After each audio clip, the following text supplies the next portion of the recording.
What's going on, guys? This is Dan Watson from learningcameras.com, and here I've got the Sony A7s and the Canon 5D Mark III. Now, both the A7s and the 5D are a combination of photography and video cameras, but Sony definitely launched the A7s to appeal to more of a video crowd, while the 5D III is still largely a photographer's camera.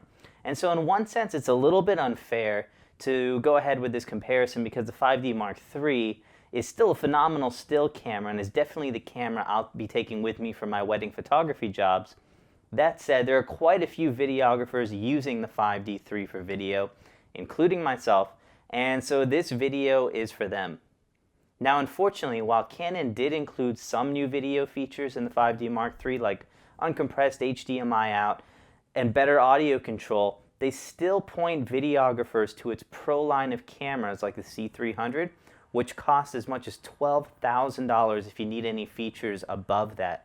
Now, while many of us are still begging for features like better focus peaking, zebras, better customization, Canon has really given no indication of budging on its stance, and that's where the new Sony A7s comes in. Because while the Sony A7 was a 24 megapixel camera that mostly appealed to photographers, the A7s gets a brand new 12 megapixel chip which allows for better pixel level recording. If you go with a slight crop factor, it's 1.1x, and you can get that crystal clear video recording. The Sony A7s is also loaded with just about every video feature under the sun, and almost every button on this thing is customizable. You can take any control and really make it the way that you would like it, whatever controls you would like. Now, if you're looking for more information on the Sony A7s, check out our full review where we go a little more in depth into the camera. But for now, let's take a look at basically the differences between this A7s and the Canon 5D Mark III.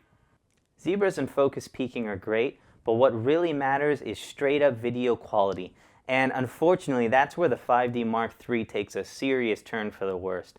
Side-by-side footage makes the 5D look like you applied a blurring filter to it or had focus issues, and the differences are really drastic. In fact, after this test alone, I really don't think I'll be able to go back to the 5D Mark III for video recording. At this point, if you're a videographer, you might as well put this camera up for sale and give it back to the photographers where it belongs.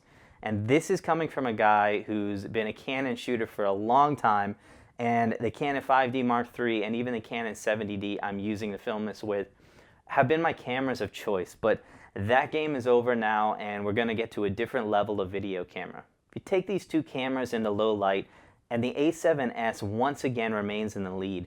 Ramping up the ISO yields great results on both cameras, but it's still pretty clear to see the advantage for the A7s. And the sharper image on the A7s also allows me to do a little bit more noise reduction in post while still hanging on to a lot of that detail. And the 5D III just has me craving for more detail even without noise reduction on it. The Sony is able also to record at speeds up to 60 frames a second at 1080p or 120 frames per second at 720p, and even output 4K using an external recorder. Now, the recorder does have some issues, like it's not available yet, and it does mean hooking up something else than that. But the 5D III can also output to an external recorder, but it limits at 30 frames per second at 1080p. Now, focusing has always been a little bit tough with the 5D Mark III, especially if you're trying to focus while recording. Basically, you're left to focus and then start recording, and then you have to manually focus from there. That's really the workflow that has worked best for me. And there's nothing in terms of focus peaking or any focus assist that make that a little bit easier.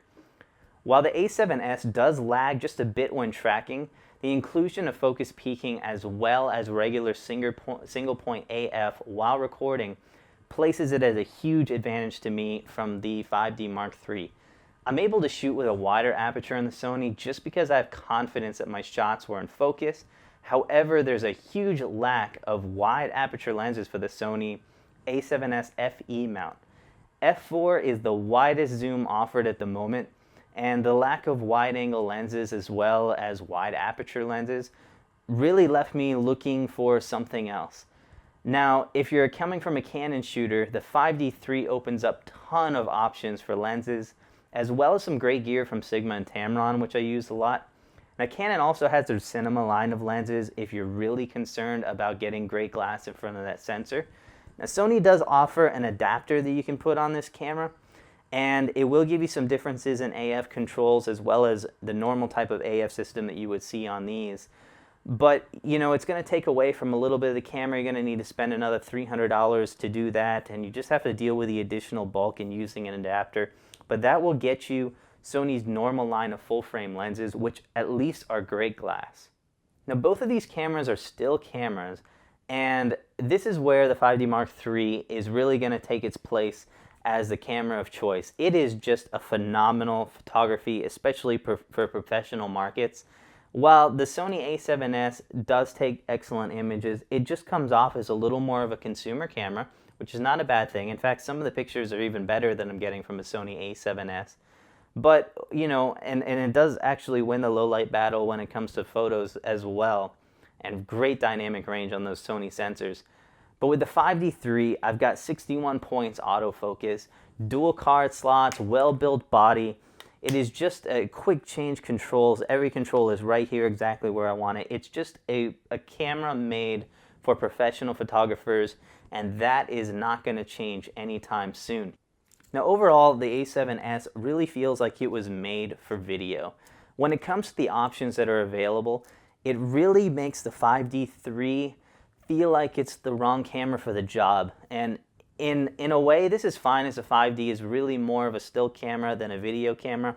However, Canon has sold a bunch of these cameras to videographers, and they seem fine promoting it for this task.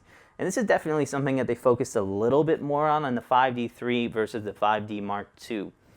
While the Sony A7S was not without its limitations, which I go over in my full review of the Sony A7S, using these cameras side by side really made the 5D3 just feel like it was the wrong camera. I mean, to me, it was like taking a Honda Accord off-road. It felt like it wasn't the right tool for the job after using these two cameras side by side. The Canon 5D was never perfect for video, but the A7S makes this so incredibly obvious. And not only that, it costs $1,000 less. So the result was pretty simple for me. If video is primarily what you shoot, the Canon 5D is no longer the tool for it. Now, what you decide to replace it with is a completely different story, as tons of options are now coming up on the market every day. And if you head to learningcameras.com for more information on these cameras, we also have comparisons and reviews on every one of these things that are coming out every day. So feel free to visit there. Let me know your thoughts. Contact me on the contact form on the site, and let me know any questions you have. But for now, for me, if anything, the Sony A7s made it so obviously clear that Canon in this market is just not focused on the video features, and it was plain to see that for videographers, the 5D3 is something of the past, and the new tool for the trade is going to be something like this.